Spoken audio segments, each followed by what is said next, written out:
ابتسام ماں کا ٹھنڈا ہاتھ اپنے دونوں ہاتھوں میں جکڑے بری طرح سے رو رہا تھا۔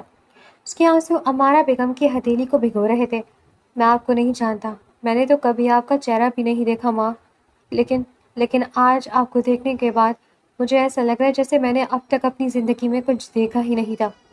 سب جھوٹ تھا، سب فریب تھا۔ آپ بہت دیر سے ملی ہیں مجھے، بہت دیر کر دی قدرت نے، اور وہ بھی اس حال میں کہ آپ مجھ سے بات بھی نہیں کر سکتی۔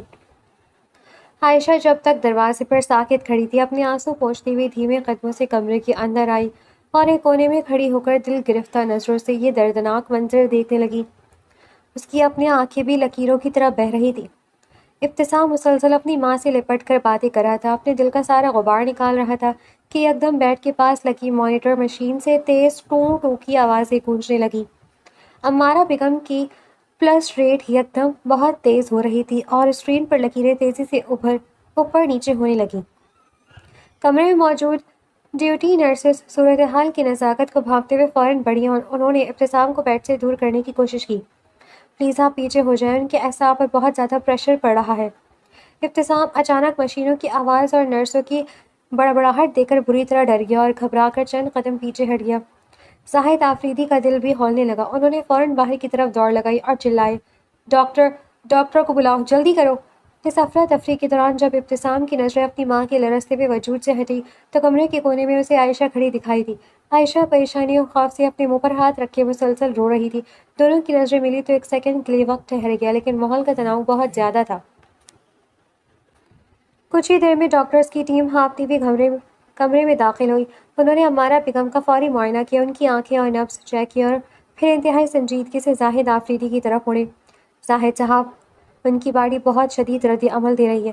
گھر پر ہمارے پاس کوئی ایمرجنسی لائف سپورٹ سسٹم اور آلات نہیں ہیں جو اس وقت ان کی بگڑتی حالت کو سنبھال سکے۔ ہمیں انہیں فوراً ہسپتال شفٹ کرنا ہوگا۔ 1 منٹ کی بھی تاخیر خطرناک ہو سکتی ہے۔ ڈاکٹر کی سخت ہدایت پر زاہد آفریدی نے بنا کوئی وقت ضائع کیے ایمبولینس کا بندوبست کیا۔ چند ہی منٹوں میں امارا بیگم کو اسٹریچر پر ڈال کر ہسپتال منتقل کرنے کے لیے گاڑی کی طرف لے جایا جانے لگا، جبکہ ابتسام اور عائشہ اسی کمرے میں کھڑے بے بسی سے اپنی ماں کو دوبارہ خود سے دور جاتا دیکھ رہے تھے۔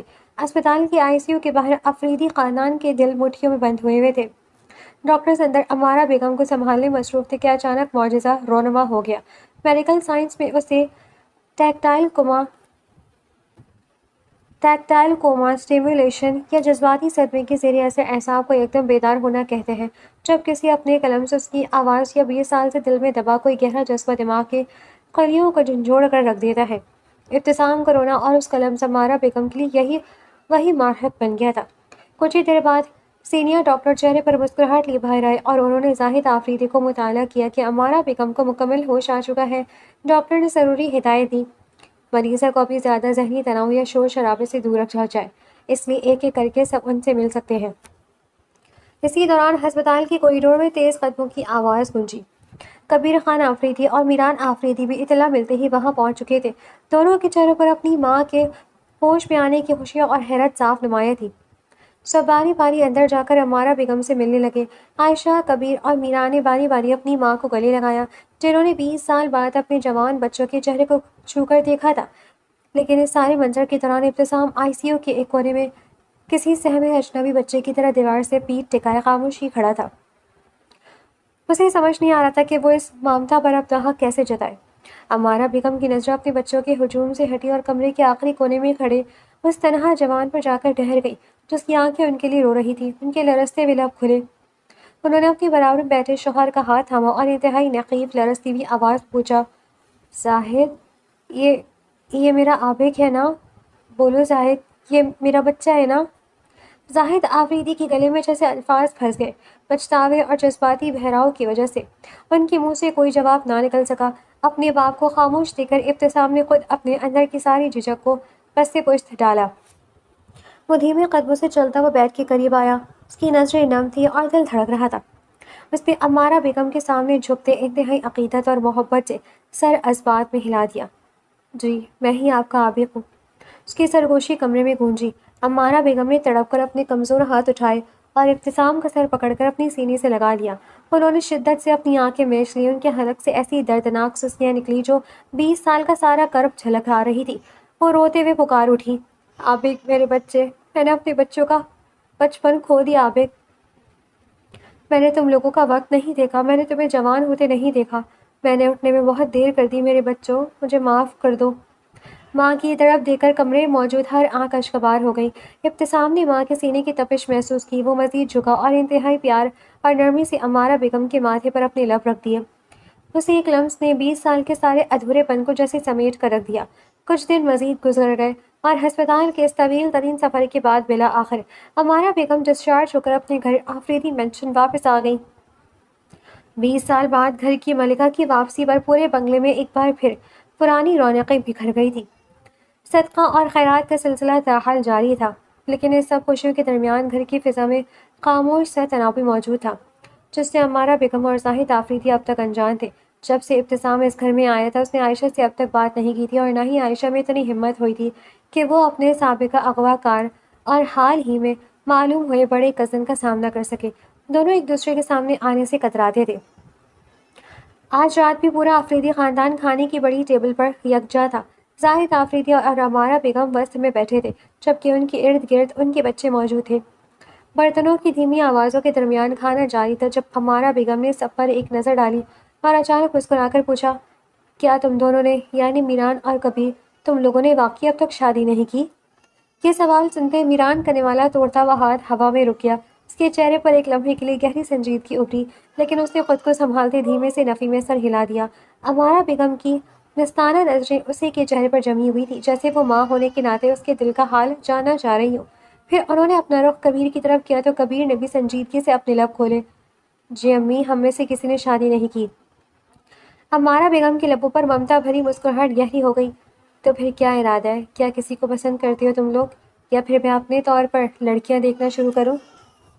کھانے کی ٹیبل پر چند لمحوں کے لیے خاموشی چھا گئی۔ کبیر نے کچھ لمحے توقف کیا، جیسے وہ اپنے اندر کسی فیصلے کو حتمی شکل دے رہا ہو، اور پھر سب سے پہلے بولا، میں ایک لڑکی کو پسند کرتا ہوں امی، پر ابھی وہ عدت میں ہے۔ کبیر کی بات پر عمارہ بیگم یکدم چونکی۔ انہوں نے حیرت سے پوچھا، عدت میں ہے؟ مطلب کون ہے وہ لڑکی کبیر؟ کبیر نے مختصر مگر واضح لہجے میں بتایا، اس کا سسرال بہت ظالم تھا امی، اس لیے اسے طلاق ہو گئی۔ وہ ایک معصوم بچے کی ماں ہے، پر بہت بھولی اور سیدھی ہے۔ کبیر کا اعتراف سن کر عمارہ بیگم کچھ دیر کے لیے بالکل خاموش ہو گئی، جیسے وہ اس سچائی کو ہضم کر رہی ہوں۔ پھر انہوں نے اپنی نظریں میران کی جانب گھمائی۔ اور تم میران؟ میران نے نظریں اٹھا کر اس بات میں سر ہلایا اور دھیمی آواز میں بولا، میں بھی ایک لڑکی کو پسند کرتا ہوں امی، پر وہ بھی رضامند نہیں ہے۔ جب وہ مان جائے گی تب میں سب سے پہلے آپ کو اس سے ملواؤں گا۔ عمارہ بیگم نے نفی میں سر ہلاتے ہوئے گہری سانس لی، جیسے وہ اپنے بیٹوں کے انوکھے فیصلوں پر حیران ہو رہی ہوں، اور آخر میں انہوں نے اپنے سب سے بڑے بیٹے یعنی ابتسام کی جانب محبت سے دیکھتے ہوئے پوچھا، تم بتاؤ عابد، تمہیں بھی کوئی پسند ہے؟ عمارہ بیگم کے اس اچانک سوال پر ابتسام نے چونک کر اپنی نظریں اٹھائیں اور لاشعوری طور پر ٹیبل کے دوسرے کونے میں بیٹھی عائشہ کی طرف دیکھا۔ بالکل اسی لمحے عائشہ نے بھی بے اختیار نگاہ اٹھا کر ابتسام کو دیکھا۔ دونوں کی نظریں تڑپ کر ایک دوسرے سے ملی۔ ماضی کی تلخیاں، احسانات اور رشتوں کا الجھاؤ ان کی آنکھوں میں لہرایا، اور دونوں نے ہی خوف اور گھبراہٹ میں فوراً اپنی نظریں جھکا لی۔ ان کی نظروں کا پراسرار تبادلہ جہاں عمارہ بیگم نے نوٹ کیا، وہیں زاہد آفریدی کی گہری اور پارکھ نظروں سے بھی مخفی نہ رہ سکا۔ ابتسام نے اپنے دل کی دھڑکنوں کو قابو کرتے ہوئے صاف لہجے میں کہا، نہیں امی، میں کسی کو پسند نہیں کرتا۔ یہ سن کر عمارہ بیگم کے چہرے پر پرکشش مسکراہٹ ابھر آئی۔ وہ خوش ہو کر بولی، مجھے یہ سن کر بہت خوشی ہوئی عابد، کیونکہ میری ہمیشہ سے یہ خواہش تھی کہ میری بڑی بہو میری اپنی پسند سے اس گھر میں آئے۔ اب ایسا کرتے ہیں کہ ہم عائشہ کی شادی کے ساتھ ہی عابد کی دلہن کو بھی بیاہ کر اس گھر میں لے آئیں گے۔ دونوں شادیاں ایک ساتھ ہوں گی۔ عمارہ بیگم کی بات پر عائشہ اور ابتسام کے دل جیسے سینے میں اچھل پڑے، لیکن دونوں خاموش رہے۔ اس کے بعد ٹیبل پر دوسری عام گھریلو باتوں کا آغاز ہو گیا، اور اسی گپ شپ کے درمیان سب نے دل جمعی سے کھانا ختم کیا۔ رات کے پچھلے پہر پورا آفریدی مینشن گہری نیند کی آغوش میں تھا، لیکن عائشہ کی آنکھوں سے نیند کوسوں دور تھی۔ وہ اپنے کمرے کی مدھم لائٹ بند کر کے کھڑکی کے پاس کھڑی تھی۔ باہر لان میں رات کا اندھیرا پھیلا ہوا تھا۔ اور ٹھنڈی ہوا کے جھونکے چل رہے تھے۔ عائشہ کی نظریں لان میں بنے واک وے پر جمی ہوئی تھیں، جہاں ابتسام اس کا سفید کرتے پاجامے میں ملبوس سر جھکائے بے چینی سے ٹہل رہا تھا۔ وہ بھی شاید اپنے اندر مچلنے والے طوفان کی وجہ سے سو نہیں پا رہا تھا۔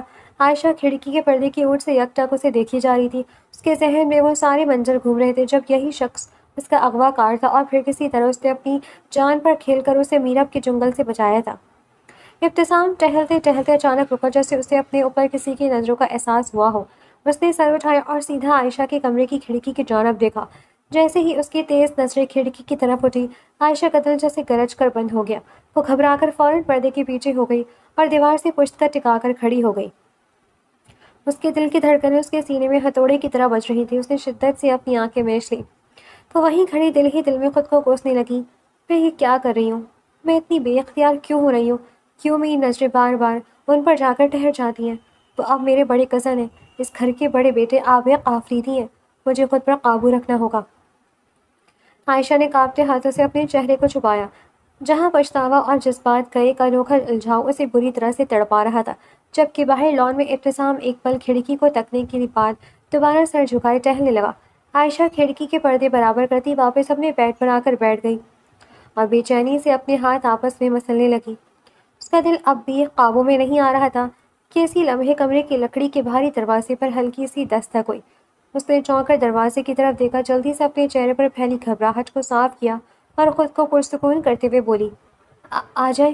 اس کا خیال تھا کہ شاید اس وقت کوئی ملازم پانی دینے آیا ہے یا گھر کا کوئی اور فرد ہے، لیکن جب دروازہ کھلا اور چند سیکنڈ تک کمرے میں مستقل خاموشی چھائی رہی تو عائشہ نے الجھن سے سر اٹھایا۔ سامنے کا منظر دیکھتے ہی وہ ہڑبڑا کر بیڈ سے کھڑی ہو گئی۔ دروازے کے بیچوں بیچ سفید کرتے پاجامے میں ملبوس ابتسام کھڑا تھا۔ دونوں کے درمیان چند لمحوں کے لیے گہرا سکوت چھا گیا۔ ابتسام نے عائشہ کی گھبراہٹ کو بھانپتے ہوئے دھیمے لہجے میں کہا، امید ہے تمہیں میرا یہاں اس وقت آنا ناگوار نہیں گزرا ہوگا۔ عائشہ کے پاس اس بات کا کوئی جواب نہیں تھا۔ وہ کچھ پل خاموش رہی، پھر اپنے اعصاب پر قابو پاتے ہوئے لاشعوری طور پر پرانے انداز سے بولی، السلام علیکم سر۔ اس کے منہ سے لفظ سر سن کر اور اس کے گھبرائے انداز کو دیکھ کر ابتسام کے لبوں پر ہلکی سی بے ساختہ سی مسکراہٹ ابھر آئی۔ وہ بھولا نہیں تھا کہ کچھ دن پہلے تک وہ اس کا یونیورسٹی پروفیسر تھا۔ عائشہ نے اپنی اوڑھنی کو درست کرتے ہوئے پوچھا، آپ یہاں اس وقت کیسے؟ عائشہ کے سوال پر ابتسام کے چہرے کی مسکراہٹ غائب ہو گئی اور وہ یکدم سنجیدہ ہو گیا۔ اس نے گہرا سانس لیا اور عائشہ کو قریب آتے ہوئے بولا، معافی مانگنے آیا ہوں۔ عائشہ نے دل کی دھڑکنوں کو چھپاتے ہوئے انجان بننے کی کوشش کی۔ کس چیز کی معافی سر؟ ابتسام نے اس کی آنکھوں میں جھانکا۔ اس کے لہجے میں اب استاد والا روپ نہیں تھا، پچھتاوے کی گہرائی تھی۔ تم اچھی طرح جانتی ہو عائشہ کہ کس چیز کی معافی۔ میں نے ماضی میں تمہارے ساتھ بہت زیادہ زیادتی کی ہے۔ ایک وقت تھا جب میری وجہ سے تمہاری جان تک جا سکتی تھی۔ میری وجہ سے تم نے وہ جسمانی اور ذہنی اذیت سہی ہے جو شاید کوئی اور برداشت نہ کر پاتا۔ یہ سب کہتے ہوئے احتشام کے چہرے پر شدید تھکن اور ملامت کا احساس ابھر آیا، جیسے وہ ان یادوں کے بوجھ تلے دبا جا رہا ہو۔ اس نے نم آلود نظروں سے عائشہ کو دیکھا اور التجا کرتے ہوئے کہا، عائشہ میری معافی قبول کر لو تاکہ میرے بے سکون دل کو تھوڑا سکون آ جائے۔ وہ یہی سمجھا تھا کہ عائشہ کی طرف بے تحاشا کھینچنا یا اٹریکٹ ہونا شرمندگی اور ملال کی وجہ سے تھا۔ عائشہ نے اس کے چہرے پر لکھی ندامت کو دیکھا۔ وہ جانتی تھی کہ ابتسام خود ایک بدترین فریب کا شکار رہا تھا۔ اس نے دھیرے سے سر ہلایا اور نرمی سے کہا، میں نے آپ کو دل سے معاف کیا۔ معافی کا سن کر ابتسام کے چہرے پر تسلی کے کچھ آثار نمایاں ہوئے۔ وہ چند لمحے خاموشی سے عائشہ کے معصوم چہرے کو دیکھتا رہا تھا، پھر ہلکا سا سر ہلا کر جیسے ہی کمرے سے نکلنے کے لیے مڑا، عائشہ کی آواز نے اس کے قدم وہیں روک دیے۔ شکریہ، عائشہ نے پیچھے سے کہا۔ ابتسام نے حیرت سے مڑ کر اسے دیکھا۔ شکریہ کس لیے؟ عائشہ نے ہلکے سے اپنے کندھے اچکائے اور مبہم سی مسکراہٹ کے ساتھ بولی، آپ جانتے ہیں کس لیے؟ ابتسام نے الجھن سے نفی میں سر ہلا دیا۔ میں واقعی نہیں جانتا عائشہ، تم کس چیز کا شکریہ ادا کر رہی ہو؟ عائشہ نے گہرا سانس لیا۔ شکریہ اس لیے کہ مجھے اغوا کرنے کے باوجود آپ نے مجھے کبھی کوئی نقصان نہیں پہنچایا، میری عزت اور میری جان کی ہمیشہ حفاظت کی، اور سب سے بڑھ کر یہ کہ اگر اس رات آپ وقت پر وہاں نہ پہنچتے تو وہ عورت مجھے اب تک مار چکی ہوتی۔ آپ نے اپنی جان پر کھیل کر مجھے زندگی دی ہے۔ ابتسام نے عائشہ کی باتوں کو سنا تو اس کے دل میں جہاں ایک طرف اس کی بڑائی پر عزت ابھری، وہیں اپنی پرانی خطاؤں پر ندامت اور گہری ہو گئی۔ اس نے خاموشی سے عائشہ کو دیکھا، پھر پھیکی اور اداسی مسکراہٹ کے ساتھ بغیر کچھ کہے الٹے قدموں کمرے سے نکل گیا، اور عائشہ دیر تک بند دروازے کو تکتی رہ گئی تھی۔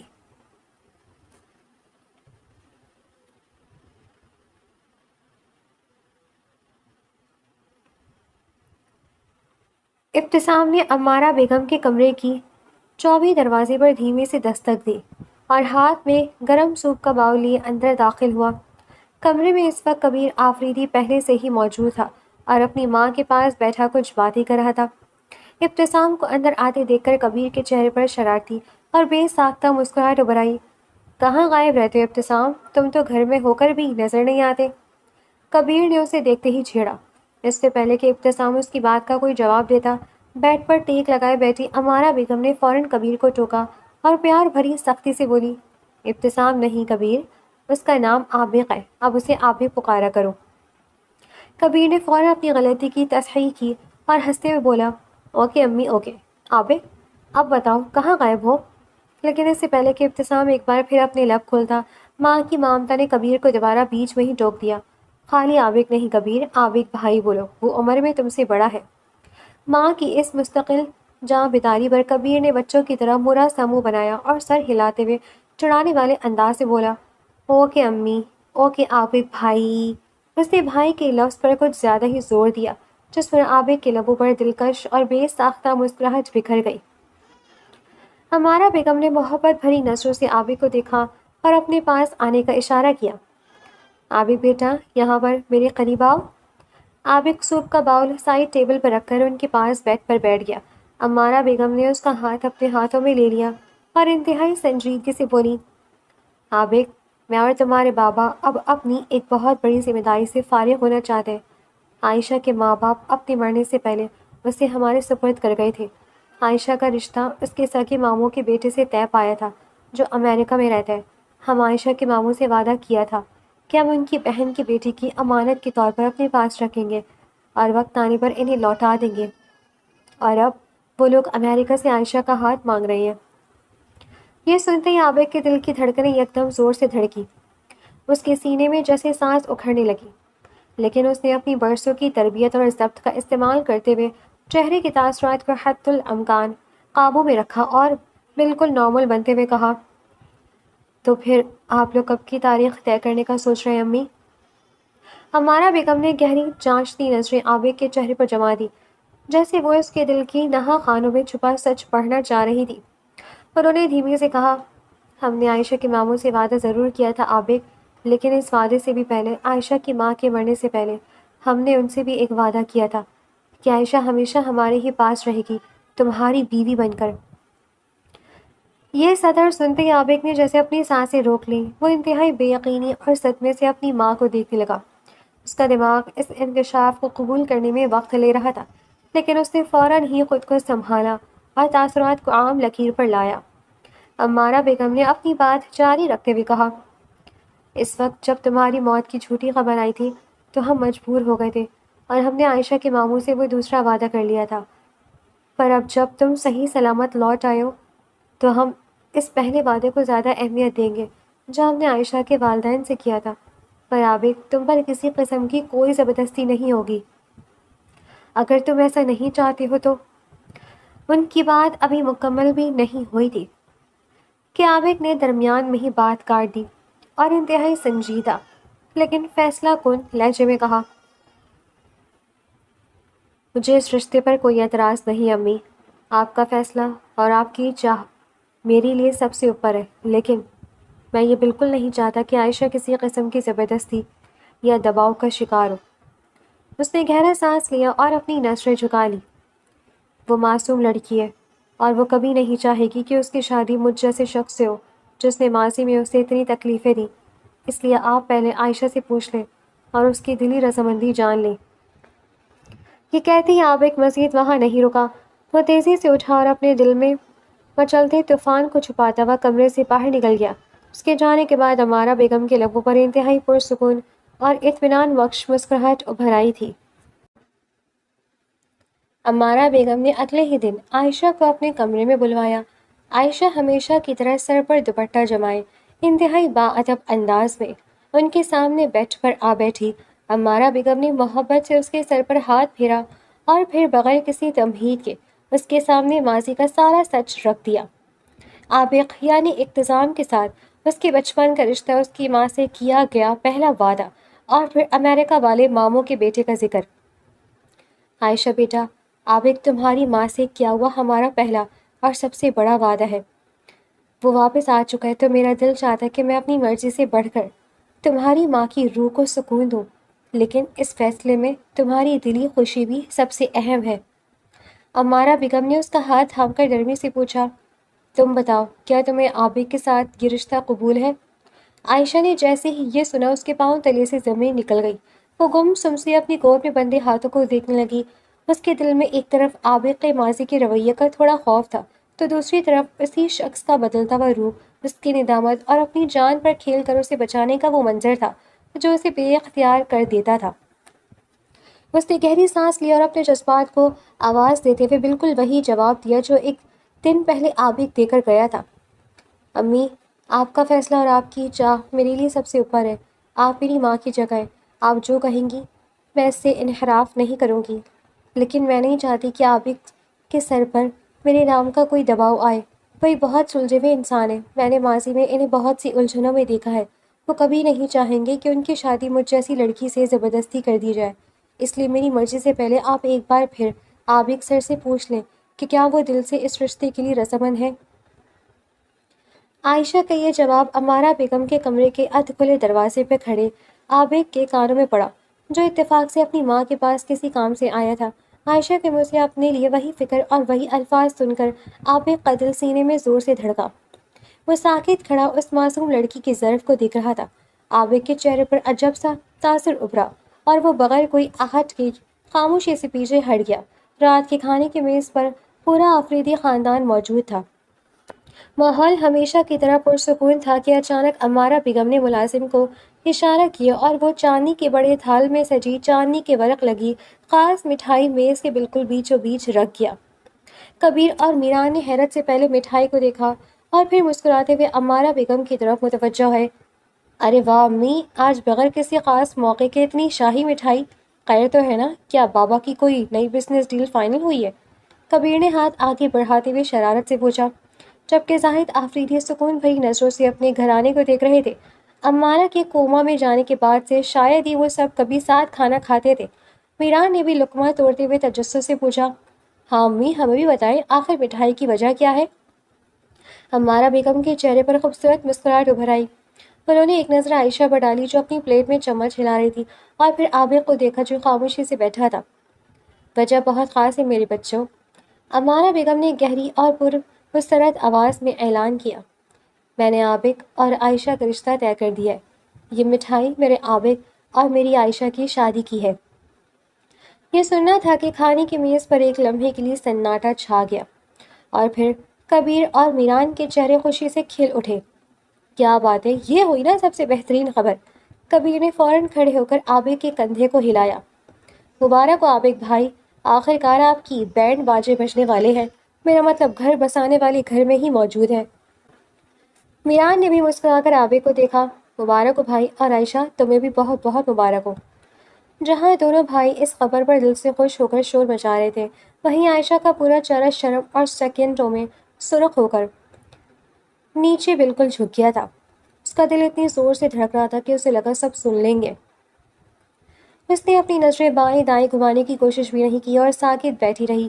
دوسری طرف عابق بھی اس اچانک اور سرعام اعلان پر بری طرح جھیپ گیا۔ اس نے گلا کھنکھارا اور چمچ پکڑتے ہوئے نظریں جھکا لی۔ اس کے روایتی سنجیدہ چہرے پر اس وقت کی جھیپ صاف دیکھی جا سکتی تھی۔ زاہد آفریدی نے اطمینان سے مسکراتے ہوئے عمارہ بیگم کا ہاتھ تھاما۔ عمارہ بیگم نے اپنی بات کو آگے بڑھاتے ہوئے دونوں بھائیوں کو گھورا، بس اب تم دونوں کی ہنسی مذاق ختم ہو جانی چاہیے۔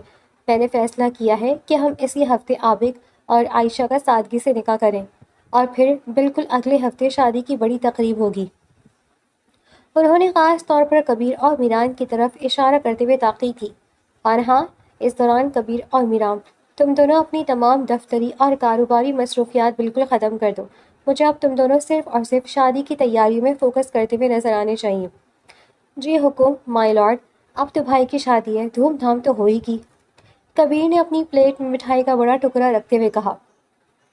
سب لوگ اب خوش و خروش سے شادی کے فنکشنز ہال اور کپڑوں کی ڈسکشن کرنے لگے کہ کون کیا کرے گا۔ کھانے کی میز پر بحث تیز ہوتی جا رہی تھی اور عائشہ کا وہاں بیٹھنا محال ہو رہا تھا۔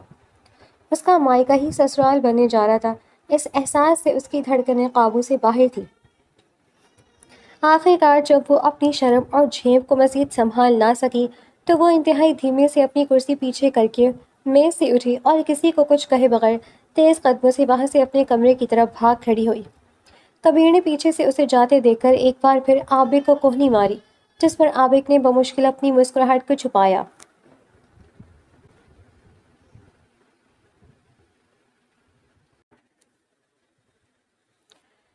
دن گزرتے گئے لیکن فاطمہ کی تمام تر لاشعوری کوششوں کے باوجود میران شاہ کا رویہ نہ بدلا۔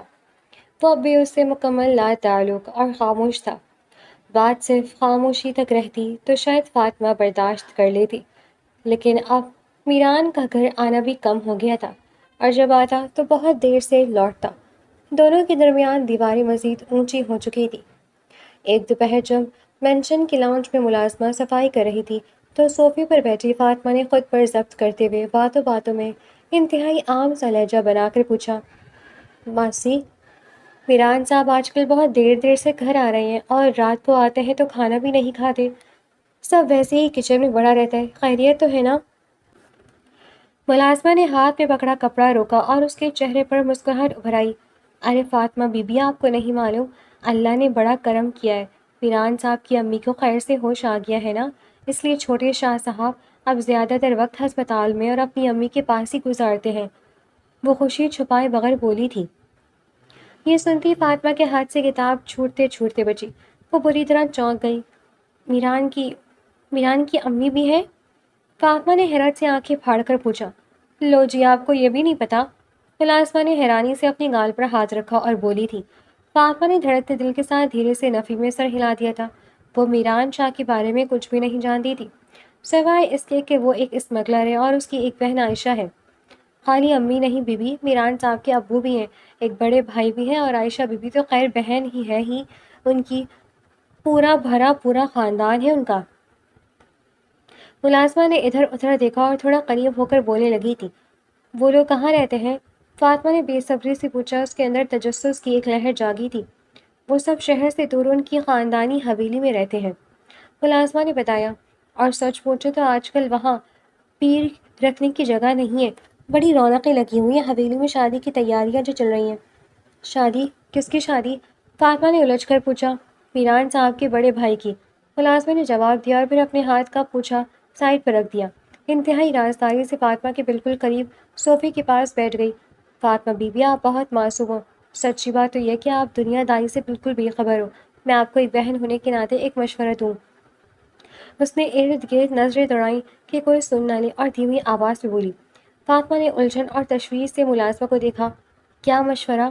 میری سگی بہن میران صاحب کی اسی خاندان حویلی میں بہت پرانی ملازمہ ہے، اس نے مجھے فون پر بتایا کہ میران صاحب نے آپ سے جو یہ شہر میں چھپ کر شادی کی ہے نا، اس کا اب تک حویلی میں کسی کو کچھ نہیں بتایا، وہاں کسی کو کانوں کان خبر نہیں ہے کہ چھوٹے شاہ صاحب نکاح کر چکے ہیں، اور تو اور بہن کہہ رہی تھی کہ بڑے بھائی کی شادی جیسے ہی ختم ہوگی، بڑی بیگم میران صاحب کی شادی کے لیے اپنی برادری میں لڑکی بھی پسند کر رکھی ہے، وہ ان کی شادی دھوم دھام سے وہاں کریں گی۔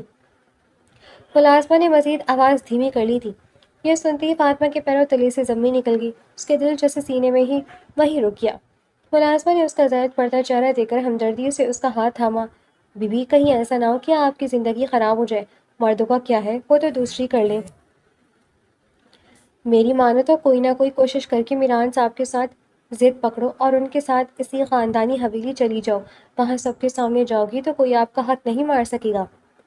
ملازمہ کی ایک ایک بات فاطمہ کے کانوں میں پگھلے ہوئے سیسے کی طرح اتر رہی تھی۔ اس کا چہرہ آہستہ آہستہ گہرے اندھیرے تلے چھپنے لگا۔ ایک عجیب سا خوف، صدمہ اور اس سے کہیں زیادہ شدید غصہ اس کے اندر لاوے کی طرح ابلنے لگا۔ میران شاہ نے اسے یہاں لا کر زبردستی نکاح کر کے اب ایک رکھیل کی طرح چھپا کر رکھا ہوا تھا، اور وہ وہاں کسی اور سے شادی کی تیاریاں کر رہا تھا۔ وہ بنا کوئی جواب دیے خاموشی سے صوفے سے اٹھی اور بھوجل لرزتے قدموں سے چلتی ہوئی اپنے کمرے میں آ گئی۔ کمرے کا دروازہ بند کرتے ہی اس کی آنکھیں گرم آنسو تیرنے لگے۔ وہ شرمندگی، بے بسی اور شدید ترین غصے کی گرفت میں تھی۔ عمران خان آفریدی نے اس کی ذات کو اتنے سستے داموں ادھر ایک کونے میں ڈال دیا تھا کہ اپنے گھر والوں کو بتانا بھی گوارا نہیں سمجھا۔ اس کا پورا وجود غصے سے کانپنے لگا اور وہ بیڈ کی پشت سے ٹیک لگا کر دیوار کو گھورنے لگی۔ فاطمہ غصے اور بے عزتی کی اس شدید لاوا میں جلتی ہوئی میران کا انتظار کرنے لگی۔ اس نے طے کر لیا تھا کہ اب وہ شادی اور خاموش نہیں رہے گی۔ میران کے آتے اس سے صاف صاف بات کرے گی، لیکن میران اس رات بھی گھر نہ آیا۔ اگلے 2 دن بھی فاطمہ نے شدید کرب میں گزارے۔ جب صبر کا پیمانہ لبریز ہوا تو اس نے اپنی انا کو ایک طرف رکھ کر خود میران کو فون ملایا، لیکن دوسری طرف سے مسلسل رنگ جاتی رہی اور کوئی جواب نہ ملا۔ فون پر بھی اس کا رابطہ نہ ہو سکا۔ 3 دن بعد چوتھے دن دوپہر کے وقت میران شاہ بالآخر مینشن لوٹا۔ وہ اپنے کمرے میں سفید کڑکتے ہوئے کرتے پاجامے میں ملبوس آئینے کے سامنے کھڑا آفس جانے کے لیے تیار ہو رہا تھا کہ اچانک فاطمہ طوفان کی طرح کمرے کا دروازہ کھول کر اندر داخل ہوئی۔ میران نے آئینے میں اس کا عکس دیکھا۔ وہ چونک کر اس کی طرف مڑا اور بہت پرسکون لیکن دھیمے لہجے میں پوچھا، کوئی کام ہے؟ میں آپ کے دل اور وقت بہلانے کا سامان نہیں ہوں میران شاہ۔ فاطمہ نے اپنے اندر ابلتے ہوئے غصے کو یکدم باہر نکالتے ہوئے تیز آواز میں کہا۔ میران نے حیرت سے اسے دیکھا۔ اس کے ہاتھ اپنے کرتے کی کف لنکس پر ہی رک گئے۔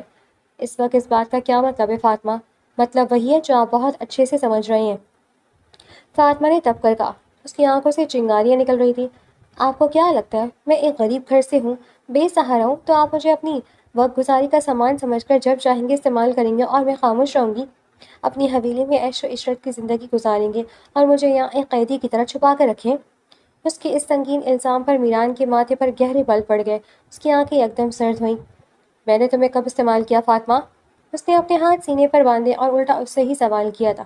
اس کے اس سیدھے اور کاٹ دار سوال پر کچھ لمحوں کے لیے فاطمہ کے پاس کوئی جواب نہیں تھا۔ وہ بالکل خاموش ہو گئی، لیکن ملازمہ کی باتیں اس کے دماغ میں ہتھوڑی کی طرح بج رہی تھیں۔ اس نے اپنے لہجے کو مزید سخت کیا۔ استعمال میں نے آپ کو کرنے نہیں دیا، پر اپنے نکاح میں تو آپ نے مجھے اس غرض سے رکھا ہوا ہے نا، تاکہ دنیا سے چھپا کر اپنی ہوس پوری کر سکیں۔ یہ سننا تھا کہ میران کے چہرے پر ایک خوفناک سنجیدگی چھا گئی۔ وہ دھیمے لیکن انتہائی مضبوط قدم اٹھاتا ہوا فاطمہ کے بالکل قریب آ کر رکا۔ اس کا لہجہ اس قدر سرد تھا کہ فاطمہ کی ریڑھ کی ہڈی میں سنسناہٹ دوڑ گئی۔ تمہیں واقعی ایسا لگتا ہے فاطمہ کہ تمہیں صرف استعمال کرنے کے لیے میں اتنا طویل انتظار کروں گا، کہ تمہارے ان فضول نخروں اور تلخ زبان کو اتنا برداشت کروں گا؟ میران نے اس کی آنکھوں میں جھانکتے ہوئے چبا چبا کر کہا۔ میران کی اس بات پر فاطمہ کا چہرہ غصے اور شرمندگی سے یکدم سرخ پڑ گیا۔ آپ مجھے برداشت کر رہی ہیں؟ وہ چلائی۔ آپ مجھے نہیں، میں آپ کو برداشت کر رہی ہوں۔ بھول گئے آپ کہ کس طرح زبردستی گن پوائنٹ پر مجھے اپنے نکاح میں لے کر آئے تھے، کس طرح زبردستی مجھے یہاں قید کر رکھا ہوا تھا؟ یہ زبردستی کا رشتہ آپ نے مجھ پر مسلط کیا ہوا ہے، میں نے نہیں۔ فاطمہ کی یہ کڑوی باتیں سن کر میران نے کچھ پل گہری سنجیدگی سے اسے دیکھا۔ اس کے چہرے کے تاثرات بالکل سپاٹ ہو گئے۔ پھر اس نے ایک طویل اور گہری سانس لی جیسے اس نے اپنے اندر کچھ توڑ دیا ہو۔ تم ٹھیک کہہ رہی ہو فاطمہ، میران نے بہت دھیمی اور حتمی آواز میں کہا۔ آج کے بعد میں تم پر اتنا بھی مسلط نہیں ہوں گا کہ تمہیں میری شکل دیکھنی پڑے۔ یہ کہتے ہی وہ مڑا اور فاطمہ کو وہیں کھڑا چھوڑ کر تیز قدموں سے کمرے سے باہر نکل گیا۔ اگلے ہی پل باہر پورچ میں اس کی گاڑی سٹارٹ ہونے اور تیز رفتاری سے نکل جانے کی آواز آئی۔ میران کے جاتے ہی جیسے کمرے کی ساری ہوا ختم ہو گئی۔ فاطمہ کے ضبط کا بندھن ٹوٹ گیا اور اس نے دونوں ہاتھوں میں اپنا چہرہ چھپایا اور وہیں بیڈ کے کنارے بیٹھ کر پھوٹ پھوٹ کر رو دی۔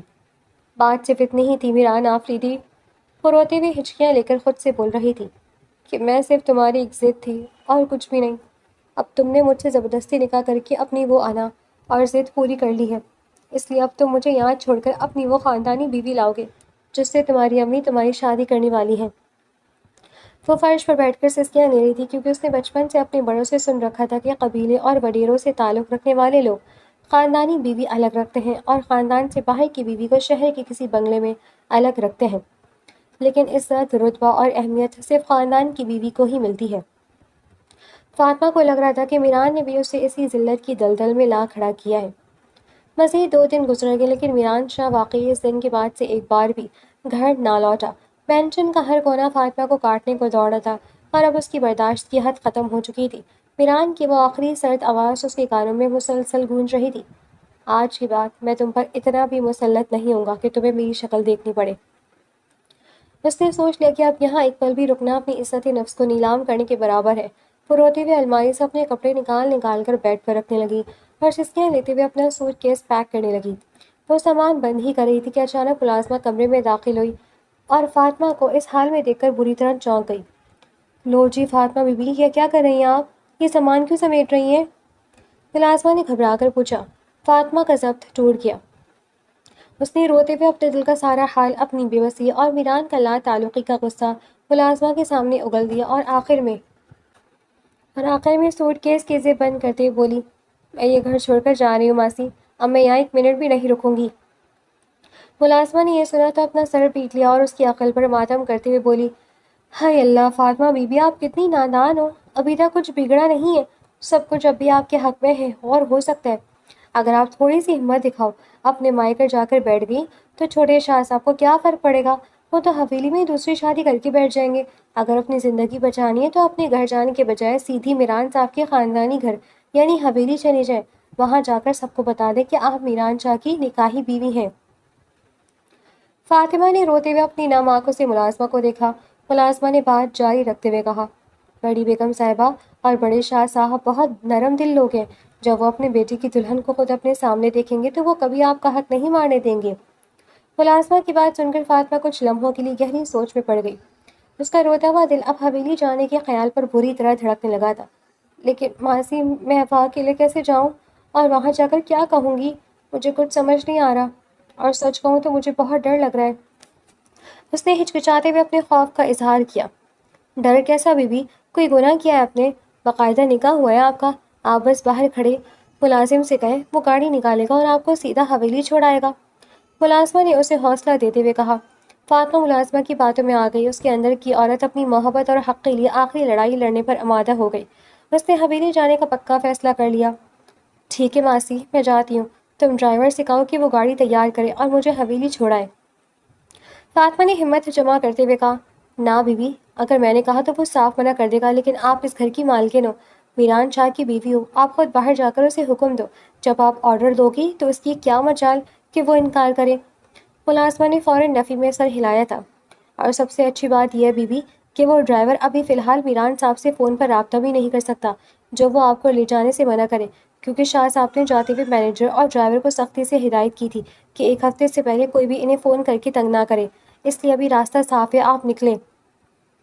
ملازمہ نے مزید رازداری سے فاطمہ کو شہ دیتے ہوئے کہا تھا۔ ملازمہ کی اس منطق پر فاطمہ نے گہرا سانس لیا اور اسبات میں سر ہلا دیا۔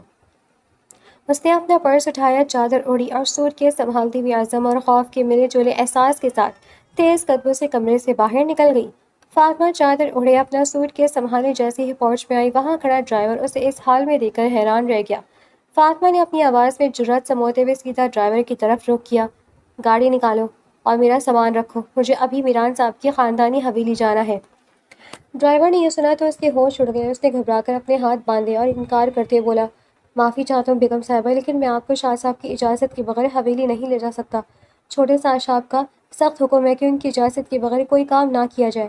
میں اس گھر کی مالکن ہوں اور میران شاہ کی بیوی ہوں، کیا مجھے اپنے ہی گھر جانے کے لیے کسی کی اجازت کی ضرورت ہے؟ میران صاحب ابھی مصروف ہے اور مجھے حویلی پہنچنا ضروری ہے۔ فاطمہ کا پارا پہلے ہی ہائی تھا۔ اس نے ملازمہ کی بات یاد کی اور سخت لہجے میں بحث شروع کر دی، لیکن بیگم صاحبہ آپ بات سمجھے، شاہ صاحب کو پتہ چلا تو میری نوکری چلی جائے گی۔ ڈرائیور نے بے بسی سے منت کی اور جیب سے موبائل نکالنے لگا کہ شاہ صاحب کو فون کرے۔ موبائل نیچے رکھو، فاطمہ نے روب دار آواز میں کہا۔ شاہ صاحب نے خود ایک ہفتے تک کسی بھی قسم کا رابطہ کرنے سے منع کیا ہے، تم انہیں تنگ نہیں کرو گے۔ اگر تم نے مجھے لے جانے سے انکار کیا تو میں اب بھی شاہ صاحب کو تمہاری شکایت کروں گی کہ تم نے میری بات نہیں مانی۔ اب بولو، گاڑی نکال رہے ہو یا نہیں؟ ڈرائیور چند لمحے خاموشی سے فاطمہ کے غصے سے سرخ چہرے اور اس کی ضدی آنکھوں کو دیکھتا رہا۔ وہ واقعی ایک شدید کشمکش میں پڑ گیا تھا۔ ایک طرف شاہ صاحب کا خوف تھا تو دوسری طرف سامنے کھڑی بیگم صاحبہ کا حکم، جنہیں وہ انکار کر کے اپنی نوکری خطرے میں نہیں ڈالنا چاہتا تھا۔ پھر آخر کار اس نے ایک گہرا سانس لیا، اپنے سر سے ٹوپی اتار کر دوبارہ سیدھی کی اور مجبور ہو کر بولا، جی بہتر بیگم صاحبہ۔ اس نے آگے بڑھ کر فاطمہ کے ہاتھ سے سوٹ کیس لیا، اسے گاڑی کی ڈگی میں رکھا اور پھر پچھلا دروازہ کھول کر فاطمہ کے بیٹھنے کا انتظار کرنے لگا۔ فاطمہ دل میں چلتے خوف کے طوفان کو چھپائے حتمی انداز میں گاڑی کی پچھلی سیٹ پر جا بیٹھی۔ ڈرائیور نے دروازہ بند کیا، خود فرنٹ سیٹ پر بیٹھ کر گاڑی سٹارٹ کیا اور مینشن کے بڑے لوہے کے گیٹ سے نکل کر گاڑی کی حویلی کو انجان راستے پر ڈال دیا۔